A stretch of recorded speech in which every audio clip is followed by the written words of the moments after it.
जोरू का गुलाम। एक बार की बात है, राजा अकबर व बीरबल दरबार में बैठे कुछ अहम मामलों पर चर्चा कर रहे थे। तभी बीरबल ने अकबर से कहा, मुझे लगता है कि ज़्यादातर पुरुष जोरू के गुलाम होते हैं और अपनी पत्नियों से डर कर रहते हैं। बीरबल की यह बात राजा को बिल्कुल पसंद न आई। उन्होंने इस बात का विरोध किया। इस पर बीरबल भी अपनी बात मनवाने पर अड़ गए। उन्होंने राजा से कहा कि वे अपनी बात को सिद्ध कर सकते हैं, मगर इसके लिए राजा को प्रजा के बीच एक आदेश जारी करवाना होगा। वह आदेश यह था कि जिस पुरुष अपनी पत्नी से डरने की बात सामने आएगी, उसे दरबार में एक मुर्गी जमा करानी होगी। राजा बीरबल की इस बात पर तैयार हो गए।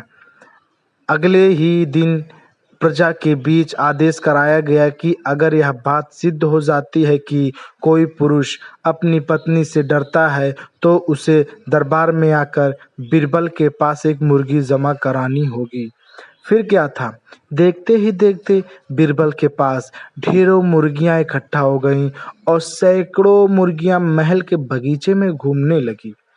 अब बीरबल राजा के पास पहुंचे और बोले, महाराज, महल में इतनी मुर्गियां इकट्ठा हो गई हैं कि आप एक मुर्गी खाना खोल सकते हैं, इसलिए अब आप इस आदेश को वापस ले सकते हैं। मगर महाराज ने इस बात को गंभीरता से नहीं लिया और महल में मुर्गियों की संख्या धीरे धीरे और भी ज़्यादा बढ़ने लगी।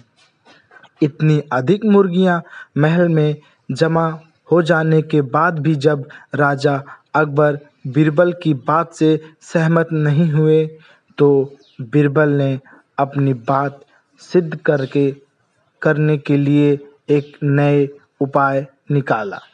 एक दिन बीरबल राजा के पास गए और बोले, महाराज, मैंने सुना है कि पड़ोस राज्य में एक बहुत ही खूबसूरत राजकुमारी रहती हैं।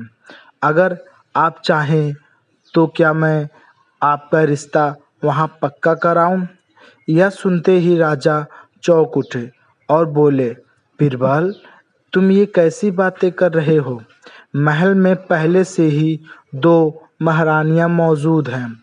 अगर उन्हें इस बात की भी भनक भी लगी तो मेरी खैर नहीं होगी। यह सुनकर बीरबल ने तपाक से जवाब दिया, चलिए महाराज, फिर तो आप भी मेरे पास 2 मुर्गियां जमा ही करा दीजिए। राजा बीरबल का ऐसा जवाब सुनकर शर्मा गए और उन्हें अपना आदेश उसी वक्त वापस ले लिया। कहानी से सीख। अकबर बीरबल की इस कहानी से हमें यह शिक्षा मिलती है कि बातों की चतुराई से हम किसी भी बात को मनवा सकते हैं।